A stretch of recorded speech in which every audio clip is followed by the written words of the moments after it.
We don't know what it is. We'll know more tomorrow. Coach.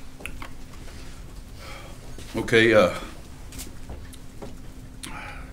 The only thing I'm thinking about right now is that young man.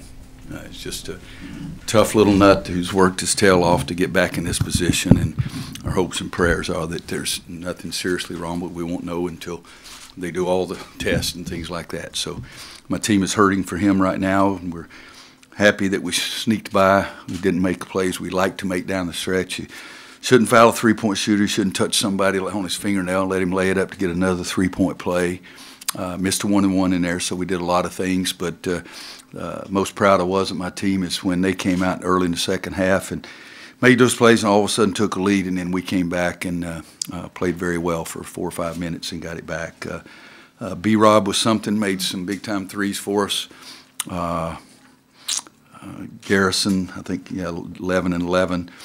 We need to play better, need to shoot better, need to defend better, need to do all those things. But first part of our season's over with, and now we see what it's like for the ACC, and we've got to continue to improve this week. Roy, is it hard to get your arms around the fact that you Dean Smith? Yeah, it's it's a number. It means I've stayed around a long time, probably longer than some people wanted me to stay at places, but that's what it is. Scott Smith came out and said one thing, and I think he's right. He said Dad would be really happy, and I think he would be. But I've never. Is Jones in here? Right. I never even knew this was even close. Till was it Winston-Salem this summer? Jones said something about it at the Rams Club meeting in Winston-Salem or something. I swear to God, I'll never hit another golf ball if it's a lie. I thought I was 7,000 numbers away from him. I had no idea it was anything like that. So I didn't even know about it until it was May with the Rams Club meeting, because I don't look at those things. I've been very fortunate. I have been able to stay relatively healthy, and I've had really good kids who have made me look good for a long time, and I'm very appreciative of them. From Mark Randall and Milt Newton and Kevin Pritchard and Sean Alvarado and all those guys to those guys in the locker room right now. And I'm very appreciative of 32 years of happy times in the locker room, acting silly and doing anything that we wanted to do. But it's a number.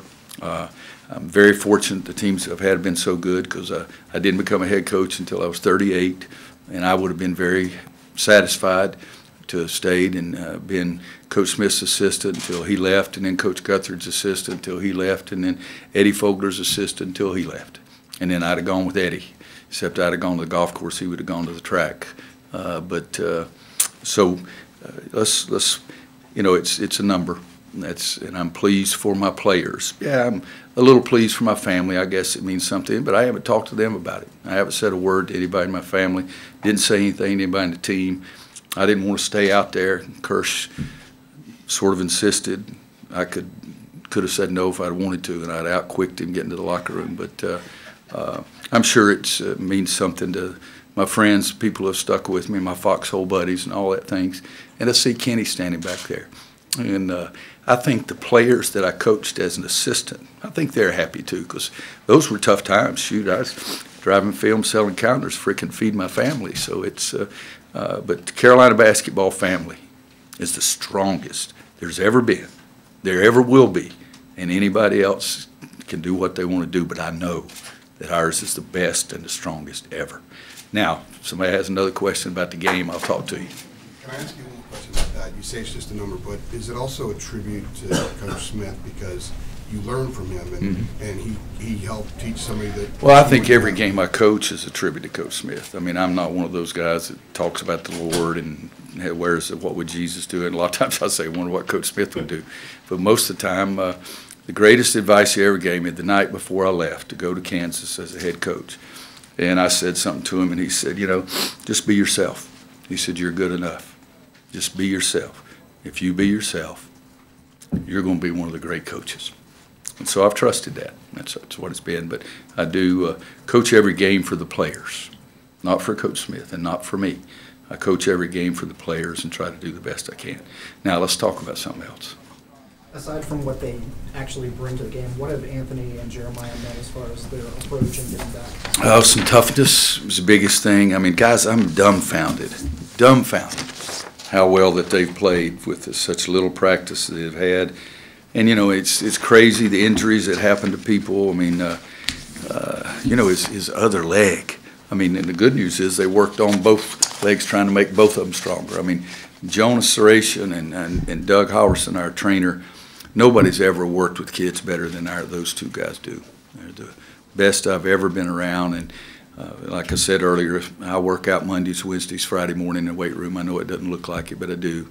And I go there at 8 o'clock, and they're there at 7:30 all fall. So I saw them all the time. And the work ethic that those kids showed and what they have been able to accomplish with such little practice, and that they're testing them. I mean, guys, they have ways now of testing when you jump how much strength you're getting out of one leg compared to the other leg. They do all that stuff. And it's just been fantastic for what they have done, they being Jonas and Doug, and they being Jeremiah and Anthony. So I've been surprised and elated with what those two kids have been able to do for us. And but again, this got to say all our prayers and hope things come out okay. Two more questions. That's it. Okay. Speaking of Jeremiah, what does it kind of say about his fearlessness? He got that big and one at the end of that charge early in the second half. Well, the and one at Danny should have stopped beforehand. Okay, I mean, be honest. Come on now, because I'd say in our league, at our level of play, that every time you drive in there, it's going to be somebody to take a charge. So you've got to be able to stop and go straight up. We're fortunate the kid was in the circle. Evidently, his heels were touching the circle, kind of thing. But I love Jeremiah for the toughness that he's already shown. The toughness on the basketball court is nothing compared to what the toughness he's already shown with how hard he's worked. Coach, how do you feel about the progression of Brandon Robinson in this game, especially how he's had to step up with the injury? Yeah, you know, B-Rob missed some time for practice and hadn't shot at Super himself. You know, we got more guys shooting under 30 on our team than I've ever even known, much less had on one team. But he stepped up tonight and made some big baskets for us. And one he missed, I was really screaming at Garrison because Garrison didn't go to the board and there was nobody in front of him. The ball came off the front of the rim. Garrison could have gone straight in there. But B-Rob's toughness making those shots hopefully give everybody else some encouragement, some confidence too. Coach, thanks. Thanks, guys.